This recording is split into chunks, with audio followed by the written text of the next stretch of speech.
bisa menceritakan siapa saja boleh tentang kelangkaan. Ya, tema kelangkaan yang saya angkat adalah kelangkaan minyak goreng. Nah, sebelum saya lanjut ke materi berikutnya atau kita bahas tentang kelangkaan minyak goreng, kira-kira dari peserta didik, Bapak Ibu atau adik-adik ada yang pernah mengalami kelangkaan nggak di kehidupan sehari-harinya? Ada nggak? Oke, silakan Aziz. Angkat tangannya yang tinggi. Ya, silakan Aziz. Kelangkaannya berapa apa? Pas belanja untuk keliling ya. Dari apa nih? Minyak goreng. Nyari minyak goreng. Terus? Gas LPG bu. Gas LPG juga pernah. Susah kan bu? Susah nyarinya, yaitu salah satu bentuk kelangkaan yang kita alami di kehidupan kita sehari-hari. Oke, sebelum kita masuk ke kegiatan kelompok, jadi nanti saya akan tes dulu, namanya tes diagnostik kognitif. Tes ini berguna untuk mengetahui siapa yang memiliki kemampuan dari materi ini lebih dibandingkan temannya. Jadi nanti siapa yang punya kemampuan lebih akan mengajarkan temannya di dalam kelompoknya, yang nanti kita akan sebut sebagai kelompok tutor teman sebaya. Nah, untuk mengetahui siapa yang lebih mampu, sekarang saya mau kasih sedikit soal untuk tes diagnostik kognitif. Nah, tadi kan kita udah coba tuh mengaplikasikan contoh kelangkaan di kehidupan sehari-hari. Sekarang siapa yang bisa atau tahu apa sih pengertian dari kelangkaan? Kita udah kasih tahu sama Aziz tuh, pas beli minyak ternyata nggak ada di warung, beli gas LPG ternyata nggak ada di warung, bahkan pada saat beli itu harganya akan jadi tinggi. Kira-kira dari definisi itu siapa yang tahu? Dari cerita itu siapa yang tahu pengertian atau apa sih itu kelangkaan? Silakan katakan. Kelangkaan itu apa? Ya, silakan. Siapa? Ada 2 orang. Siapa namanya? Alvin. Apa kelangkaan? Kelangkaan itu sulit dicari. Barang yang sulit dicari. Oke kan? Kasih tepuk tangan dulu untuk temannya karena bisa jawab. Yang kedua, siapa namanya? Rizka. Oke, Rizka. Menurut Rizka, kelangkaan itu apa? Sesuatu yang sulit didapatkan. Oleh kasih tepuk tangan dulu. Nah, tadi kan kita sudah coba tuh tes awal ya, tes pretestnya kita dapat Alvin dan Rizka. Jadi Alvin dan Rizka akan menjadi tutor teman sebaya dalam pengerjaan kelompok. Silakan membentuk kelompoknya dulu. Nanti Alvin dan Rizka yang akan menjadi tutor teman sebaya.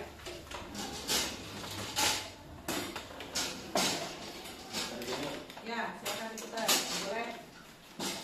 Nah, nanti dalam kelompok ini akan mengerjakan namanya LKPD. LKPD itu lembar kerja peserta didik. Jadi pada saat mengerjakan ini, silakan Alvin dan Rizka yang akan menjadi ketua kelompok atau tutor teman sebaya. Saya bagi dulu LKPD-nya ya.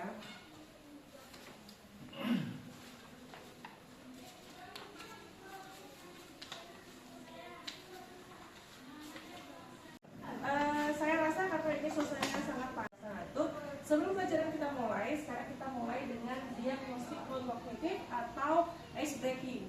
Jadi ice breaking ini adalah cara untuk mencairkan suasana supaya tidak bosan dan tidak mengantuk. Saya akan menjelaskan tentang organ reproduksi pada wanita. Nah, bagaimana proses terjadinya pembuahan? Itu dimulai dari yang pertama.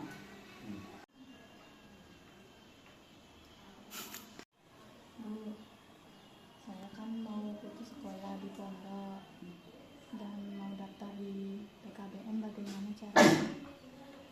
Gini ya, kan kalau mau putus sekolah di pondok nggak apa-apa sih kalau mau daftar di PKBM. Buat ibu senang hati ya ada siswa yang mau ke PKBM, karena PKBM itu tidak hanya memudahkan bagi siswa, jadi mau kerja bisa, mau kan namanya kan kalau ada panggilan, kan ada terjadwalnya nih.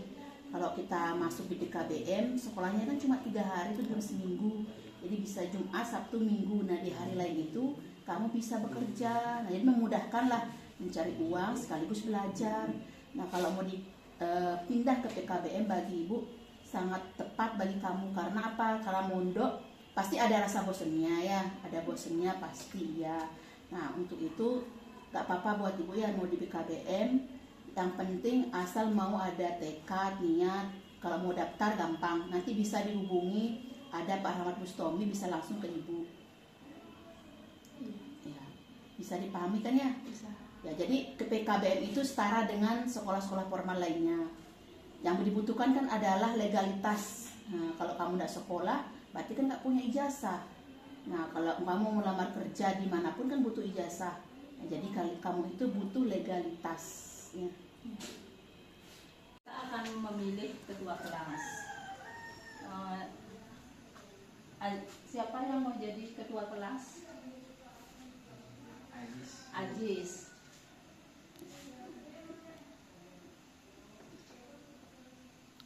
Terus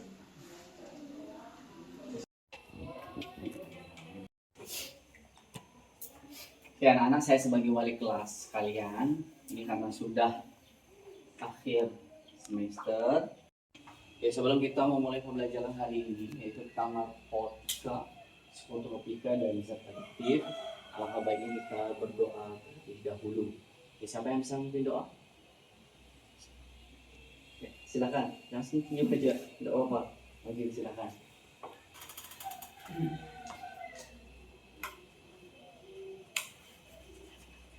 Doa mulai.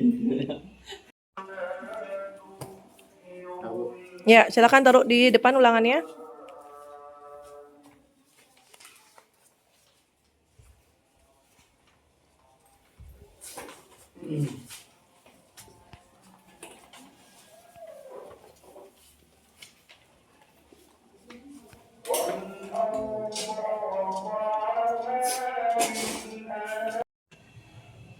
Ya, apa kabar kalian hari ini?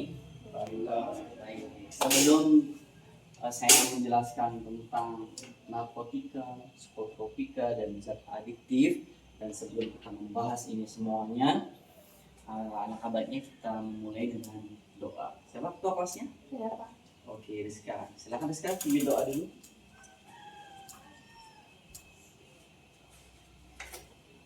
Sebelum memulai pelajaran ini, mari kita berdoa sesuai dengan agama masing-masing. Berdoa dimulai.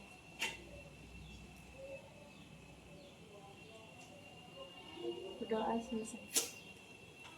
Silahkan duduk, Rizka.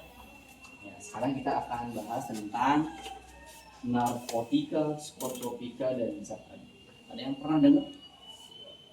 Enggak. Ya, kalau nggak pernah dengar, nanti sekarang saya menjelaskan ya. Nah, sekarang kita akan belajar tentang organ reproduksi pada wanita. Bagaimana sih proses terjadinya pembuahan sehingga seseorang atau manusia itu memiliki keturunan. Nah, kita akan mulai dari masuknya sperma. Dari mana sperma itu masuk? Dari lubang vagina. Kemudian dia masuk ke cervix. Kemudian ke uterus. Nah, kemudian dia akan berenang ke tuba Fallopi. Nah, lalu ovarium ini akan menghasilkan sel telur. Sel telur ini juga akan berjalan menuju tuba Fallopi. Di tuba Fallopi ini sperma dan sel telur bertemu. Ketika dia bertemu, dia melakukan fertilisasi. Fertilisasi itu namanya pembuahan. Nah, sperma yang sudah membuahi sel telur berarti sudah menjadi embrio nantinya melalui proses pembelahan sel, 2 sel, 4 sel, 8 sel, kemudian proses organogenesis. Organogenesis itu proses di mana terbentuknya organ-organ pada manusia. Nah, nanti di mana dia itu tumbuhnya atau berkembangnya di rahim. Jadi setelah dibuahi dia akan di rahim, nanti disinilah bayi akan berkembang atau yang dari embrio menjadi janin seperti itu. Dan dinding rahim ini akan mengembang. Makanya perut seorang ibu itu menjadi kuat ketika dia hamil. Tapi kalau misalnya tidak terjadi kehamilan, maka dinding rahim yang bekas sel telur di sini nantinya itu akan luruh. Luruh itu maksudnya kayak meleleh gitulah, atau dia memecah sehingga dia akan keluar menjadi darah. Itulah yang disebut dengan darah menstruasi. Jadi seperti itu. Kalau misalnya dia dibuahi, maka diberilah yang menebal, kemudian terjadi proses kehamilan. Kalau tidak, maka terjadilah menstruasi. Begitu ya. Nah, itu adalah organ dari kewanitaan.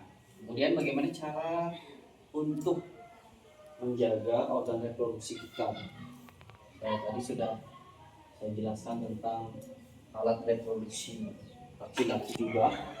Jadi sperma itu dari testis diproduksi, kemudian dari testis ini tersimpan ke epididymis, dari epididymis ini berjalan ke vas deferens ke vesicula seminalis, kemudian ke kelenjar prostat, ke kelenjar bulboretralis, kemudian ke uretra, kemudian dia keluar dari sperma, kemudian masuk ke lubang vagina sehingga nanti terjadi pembuahan. Nah, setelah kita mempelajari tentang sistem reproduksi ini, bagaimana sih cara mencegah supaya organ reproduksi kita itu tidak terkena penyakit?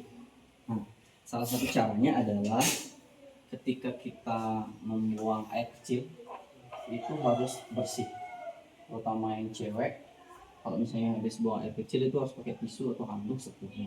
Supaya apa? Supaya organ reproduksinya itu terlindungi kebersihannya. Karena kalau misalnya dia lembab, kemudian dia akan berjamur, gatal, kemudian keputihan, maka akan menimbulkan bau.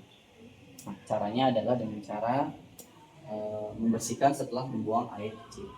Kemudian kalau celana dalam misalnya harus diganti misalnya sehari 2 kali, baik laki-laki maupun perempuan. Kalau laki-laki bagaimana cara menjaganya? Satu hal yang wajib dilakukan adalah pertama, kalau kita sebagai umat muslim itu adalah sunat.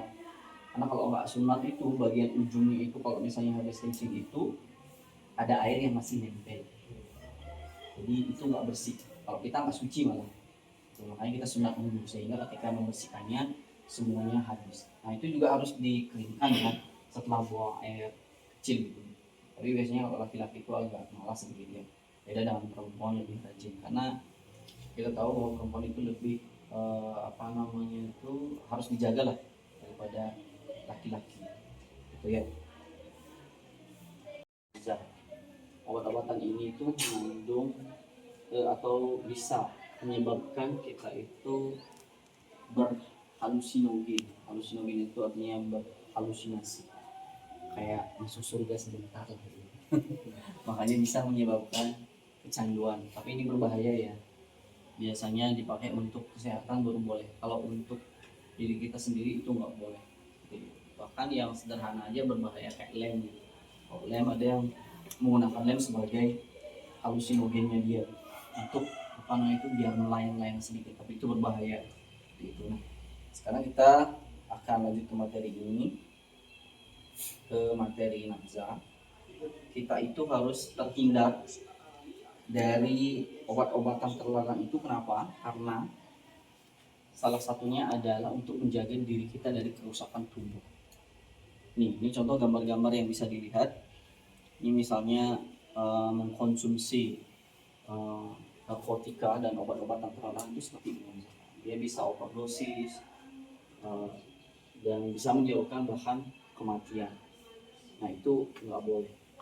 Jangan seperti itu, kita yang kafein saja, yang kopi dan rokok itu harus dikurangi kan, karena dia mengandung kafein. Walaupun itu boleh, tapi nggak boleh berlebih. Karena itu kalau berlebih juga nggak sehat.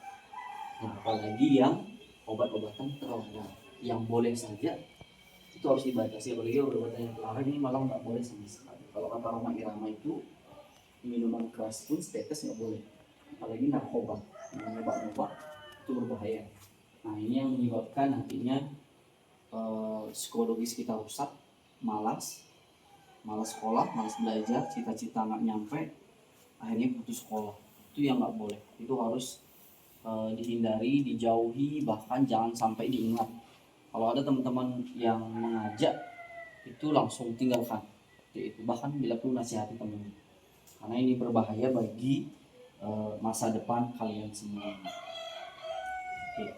Beberapa zat yang berbahaya itu bisa menyebabkan efek yang pertama stimulan. Efek dari jenis ini adalah meningkatkan aktivitas tubuh secara tidak normal. Dengan cara meningkatkan efek dari neurotransmitter dopamin.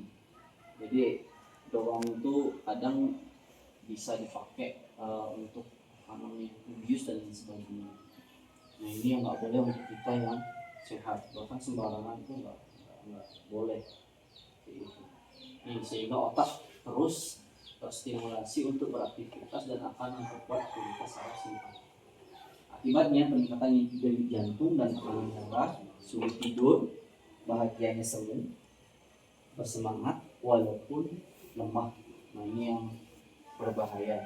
Ini efek-efek negatifnya. Yang kedua depresan. Depresan itu artinya ya kita tahu seringnya depresi lah.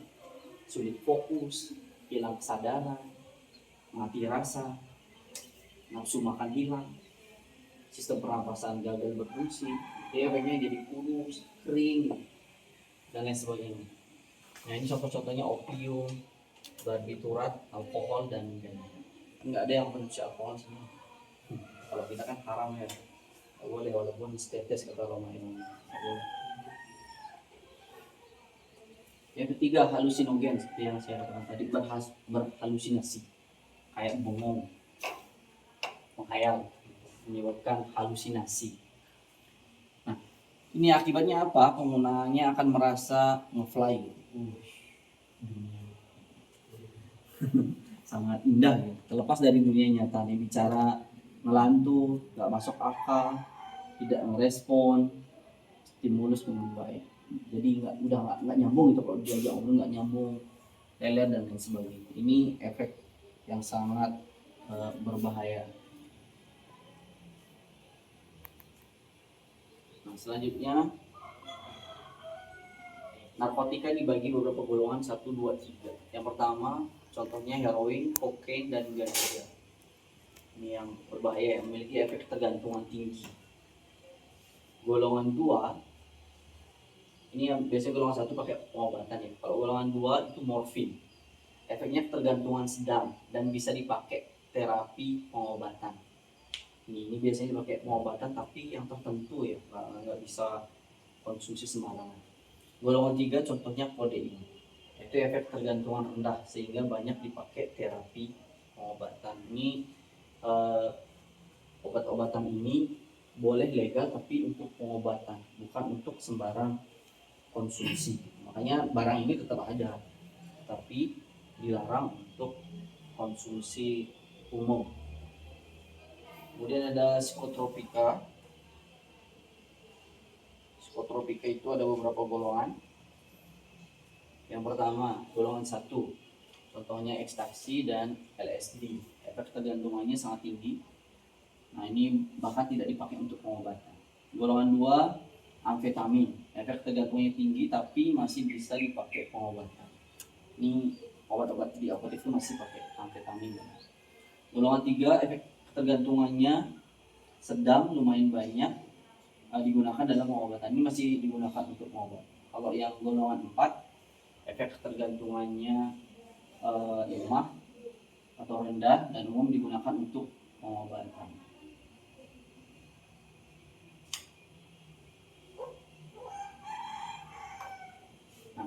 Terakhir, ini berdasarkan efek yang dirasakan. Ada stimulan, depresan, halusinogen. Nah, ini golongan narkotika golongan 1 sampai 3, psikotropika golongan 1 sampai 4. Itu ya yang kita pelajari hari ini dan ini harus kalian hindari. Nah, fungsinya kita belajar hari ini adalah untuk mengetahui. Selain mengetahui, mempelajari adalah untuk mencegah agar kita bisa menghindari. Karena efek-efeknya sudah kita jelaskan tadi. Paham ya? Ada yang ditanyakan? Tidak ada, cukup hari ini. Ya cukup kita hari ini, silakan berdoa. Jangan memimpin doa. Nah, doa mulai. Subhanallah wa bihamdika asyhadu an la ilaha illa anta Astagfirullahaladzim. Assalamualaikum warahmatullahi wabarakatuh. Obat-obatan ini itu mengandung atau bisa menyebabkan kita itu berhalusinogen. Halusinogen itu artinya berhalusinasi, kayak masuk surga sebentar gitu. Makanya bisa menyebabkan kecanduan. Tapi ini berbahaya ya. Biasanya dipakai untuk kesehatan baru boleh. Kalau untuk diri kita sendiri itu nggak boleh. Bahkan yang sederhana aja berbahaya kayak lem. Kalau lem ada yang menggunakan lem sebagai halusinogennya dia untuk apa namanya itu biar melayang-layang sedikit, tapi itu berbahaya gitu. Nah, sekarang kita akan lanjut ke materi ini, ke materi nafza. Kita itu harus terhindar dari obat-obatan terlarang itu. Kenapa? Karena salah satunya adalah untuk menjaga diri kita dari kerusakan tubuh. Ini contoh gambar-gambar yang bisa dilihat. Ini misalnya mengkonsumsi narkotika dan obat-obatan terlarang itu seperti ini. Dia bisa overdosis dan bisa menyebabkan bahkan kematian. Nah itu nggak boleh. Jangan seperti itu, kita yang kafein saja, yang kopi dan rokok itu harus dikurangi kan, karena dia mengandung kafein. Walaupun itu boleh, tapi nggak boleh berlebih. Karena itu kalau berlebih juga nggak sehat. Nah apalagi yang obat-obatan terlarang, yang boleh saja itu harus dibatasi. Apalagi obat-obatan yang terlarang ini malah nggak boleh sama sekali. Kalau kata Roma Irama itu minuman keras pun tetes nggak boleh, apalagi narkoba. Nyoba-nyoba itu berbahaya. Nah ini yang menyebabkan nantinya psikologis kita rusak, malas sekolah, malas belajar, cita-cita nggak nyampe, akhirnya putus sekolah. Itu yang nggak boleh. Itu harus dihindari, dijauhi, bahkan jangan sampai diingat. Kalau ada teman-teman yang mengajak itu langsung tinggalkan. Itu bahkan bila perlu nasihati teman, karena ini berbahaya bagi masa depan kalian semua. Oke. Beberapa zat yang berbahaya itu bisa menyebabkan efek. Yang pertama stimulan. Efek dari jenis ini adalah meningkatkan aktivitas tubuh secara tidak normal. Dengan cara meningkatkan efek dari neurotransmitter dopamin. Jadi dopamin itu kadang bisa dipakai untuk abuse dan sebagainya. Nah ini yang nggak boleh untuk kita yang sehat, bahkan sembarangan itu nggak boleh. Ini sehingga otak terus terstimulasi untuk beraktivitas dan akan memperkuat aktivitas saraf simpati. Akibatnya peningkatan denyut jantung dan tekanan darah, sulit tidur, bahagianya semu, bersemangat walaupun lemah. Nah ini yang berbahaya. Ini efek-efek negatifnya. Yang kedua depresan. Depresan itu artinya kayak ya kita tahu seringnya depresi lah.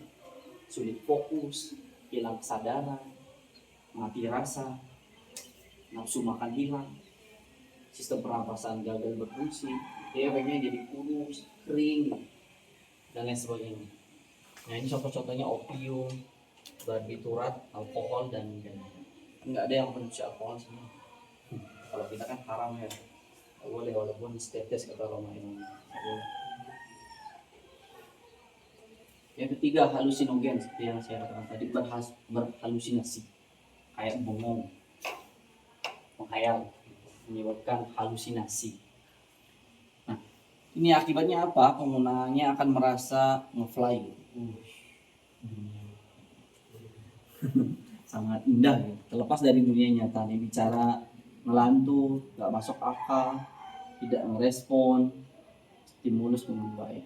Jadi udah nggak nyambung itu, kalau diajak ngobrol nggak nyambung, lelet dan lain sebagainya. Ini efek yang sangat berbahaya. Nah selanjutnya narkotika dibagi beberapa golongan 1, 2, 3. Yang pertama contohnya heroin, kokain, dan ganja. Ini yang berbahaya, yang memiliki efek ketergantungan tinggi. Golongan 2 ini yang biasanya golongan 1 pakai pengobatan ya. Kalau golongan 2 itu morfin, efeknya ketergantungan sedang dan bisa dipakai terapi pengobatan. Ini biasanya dipakai pengobatan tapi yang tertentu ya, nggak bisa konsumsi sembarangan. Golongan 3 contohnya kodein, itu efek tergantungan rendah sehingga banyak dipakai terapi pengobatan. Ini obat-obatan ini boleh legal tapi untuk pengobatan, bukan untuk sembarang konsumsi. Makanya barang ini tetap ada, tapi dilarang untuk konsumsi umum. Kemudian ada psikotropika. Psikotropika itu ada beberapa golongan. Yang pertama, golongan 1, contohnya ekstasi dan LSD. Efek tergantungannya sangat tinggi. Nah, ini bahkan tidak dipakai untuk pengobatan. Golongan 2, amfetamin. Efek tergantungnya tinggi tapi masih bisa dipakai pengobatan. Ini obat-obat di apotek itu masih pakai amfetamin. Golongan 3, efek tergantungannya sedang, lumayan banyak, digunakan dalam pengobatan. Ini masih digunakan untuk pengobatan. Kalau yang golongan 4, efek tergantungannya lemah atau rendah dan umum digunakan untuk pengobatan.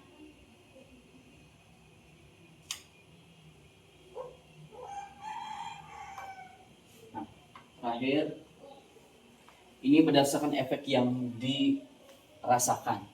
Ada stimulan, depresan, halusinogen. Nah, ini golongan narkotika golongan 1 sampai 3, psikotropika golongan 1 sampai 4. Itu ya yang kita pelajari hari ini, dan ini harus kalian hindari. Nah, fungsinya kita belajar hari ini adalah untuk mengetahui. Selain mengetahui, mempelajari adalah untuk mencegah agar kita bisa menghindari, karena efek-efeknya sudah kita jelaskan tadi. Paham ya? Ada yang ditanyakan? Tidak ada, cukup hari ini. Ya, cukup kita hari ini, silakan berdoa. Jangan mungkin doa. Nah, doa mulai buat dia.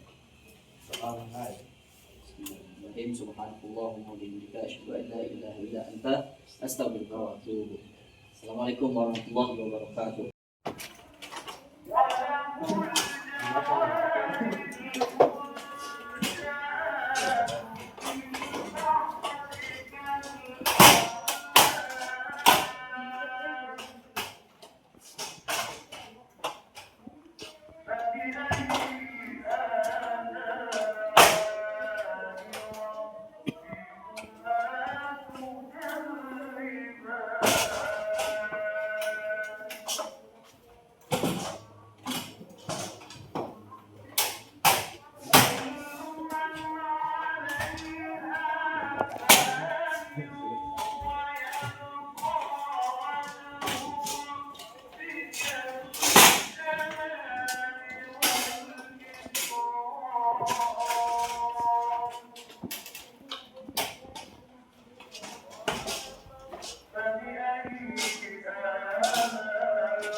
Bawa ke depan aja.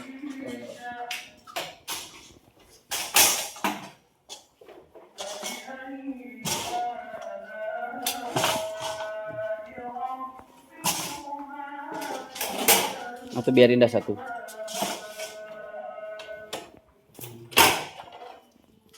Sampahnya taruh di tong sampah ya.